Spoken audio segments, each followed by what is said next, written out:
पृथ्वी पर कई ऐसे सबूत हैं जो साबित करते हैं कि कभी यहाँ पर जायंट स्पीसीज निवास करती थी। वह हमारे पूर्वज थे या कोई और, यह बात अभी तक अनएक्सप्लेन्ड है। कुछ लोग इन्हें हमारे पूर्वजों के अंश मानते हैं। जियोलॉजिस्ट और साइंटिस्ट की अपनी अलग थ्योरी है, तो कुछ लोग इन्हें पौराणिक समय का सबूत मानते हैं।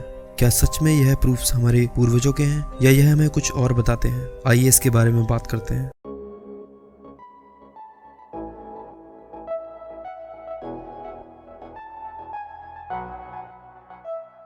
हाय दोस्तों, मैं हूं विशाल और आपका फिर से स्वागत है मिथ टीवी की एक और सीरीज में। दोस्तों, पिछली सीरीज टाइम ट्रेवल पर थी और आप टाइम ट्रेवल सीरीज के वीडियोस नीचे दिए गए लिंक से देख सकते हैं। और इस सीरीज में हम बात करेंगे ऐसे प्रूफ्स की जो साबित करते हैं कि पृथ्वी पर कभी जायंट स्पीसीज यानी भीमकाय प्रजाति निवास करती थी। इस एपिसोड में हम साउथ अफ्रीका में पाए गए एक जायंट ह्यूमन फुटप्रिंट की चर्चा करेंगे।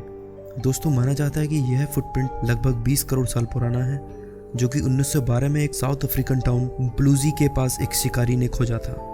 साउथ अफ्रीकन ऑथर और साइंटिस्ट माइकल टेलिंगर ने 2012 में इस फुटप्रिंट पर एक वीडियो बनाकर यूट्यूब पर पोस्ट किया था, जिसका लिंक आपको नीचे वीडियो के डिस्क्रिप्शन में मिल जाएगा। माइकल ने बताया कि फुटप्रिंट की लंबाई करीब 4 फीट है और जिसका भी यह फुटप्रिंट है उसकी औसत लंबाई 24 से 27 फीट के बीच रही होगी। हालांकि फुटप्रिंट की एज 20 करोड़ साल बताई जा रही है, पर कुछ जियोलॉजिस्ट इसे 300 करोड़ साल पुराना भी मानते हैं। अब सवाल यह उठता है कि क्या सच में फुटप्रिंट करोड़ों साल पुराना है? अगर है तो किसका और कैसे बना? फुटप्रिंट को लेकर जियोलॉजिस्ट, साइंटिस्ट और क्रिटिक्स की अपनी अलग थ्योरी है। माइकल और अन्य जियोलॉजिस्ट मानते हैं कि फुटप्रिंट हमारे पूर्वजों का सबूत है। यह साबित करता है कि कभी यहाँ जायंट स्पीसीज निवास करती थी। माइकल के हिसाब से किसी जायंट का पांव पिघले हुए मैग्मा में धंसा होगा और कई साल के बाद जब मैग्मा ठंडा हुआ होगा तो यह निशान इस चट्टान पर बन गया होगा। तो क्या यह निशान सच में हमारे पूर्वजों ने बनाया था? डॉक्टर जे वाइल, जो कि न्यूक्लियर केमिस्ट हैं, इन सभी तर्कों को नकारते हुए कहते हैं कि यह कोई फुटप्रिंट है ही नहीं, बल्कि नेचुरल इरोजन यानी प्राकृतिक अपरदन से बना निशान है, क्योंकि ऐसे कई गहरे निशान और गड्ढे जियोलॉजिक प्रोसेस के दौरान पृथ्वी की प्लेट खिसकने से बनते हैं। वह माइकल की थ्योरी को रिजेक्ट करते हुए कहते हैं कि यह चट्टान ग्रेनाइट से बनी है, जिसका निर्माण पृथ्वी के अंदर कई सालों की प्रोसेस से हुआ होगा और मैग्मा जब सैकड़ों डिग्री तापमान पर पिघल रहा होगा तब वह पृथ्वी के हजारों फीट नीचे होगा, न कि ऊपर, और पृथ्वी के अंदर जाकर पैर का निशान बनाने वाली बात का कोई तर्क नहीं बनता। दूसरे क्रिटिक गार्थ मिशेल का भी यही मानना है कि यह पांव का निशान जियोलॉजिक प्रोसेस से बना है। मिशेल की माने तो मैग्मा पर फुटप्रिंट बनाने के लिए उसका तापमान करीब 1200 डिग्री होना चाहिए और किसी जीवित मानव के लिए दहकते लावे में पांव का निशान बना पाना नामुमकिन बात है। जियोलॉजिस्ट और साइंटिस्ट से अलग फुटप्रिंट के सपोर्टर्स की अपनी अलग अलग राय है।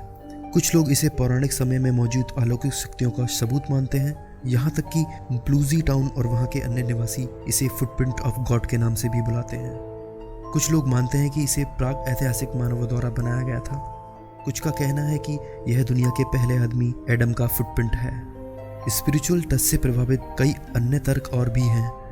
कुछ लोग मानते हैं कि यह निशान किंग ऑफ बशान या गोलियत का है, जिनका जिक्र बाइबल में किया गया है। तो क्या सच में यह उन्हीं योद्धाओं के पांव का निशान है जिनका जिक्र बाइबल में किया गया था? सोर्सेस बताती हैं कि बाइबल में जिन योद्धाओं का जिक्र है उनमें से किसी की भी लंबाई 13.5 फीट से ज्यादा नहीं थी।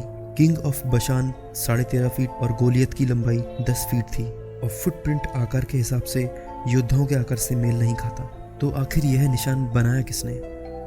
एक तर्क यह भी है कि यह निशान एलियन विजिटर्स का सबूत है। पास्ट में जब कभी एलियंस यहाँ आए होंगे तो यह निशान उनके द्वारा बनाया गया होगा। दोस्तों, हमने इस पर काफी रिसर्च की पर कोई स्पष्ट तर्क सामने नहीं आया, बल्कि विवादों की एक लंबी लिस्ट मिली। आप खुद भी जायंट फुटप्रिंट के बारे में पढ़ सकते हैं और अपना तर्क रख सकते हैं। दोस्तों, इस सीरीज का यह पहला एपिसोड था। हम आगे भी आपके लिए इसी तरह के वीडियोस लाते रहेंगे। अगर आपको वीडियोस पसंद आ रहे हैं तो प्लीज़ लाइक कीजिए, कमेंट कीजिए, शेयर कीजिए, मेरे चैनल को सब्सक्राइब कीजिए। धन्यवाद।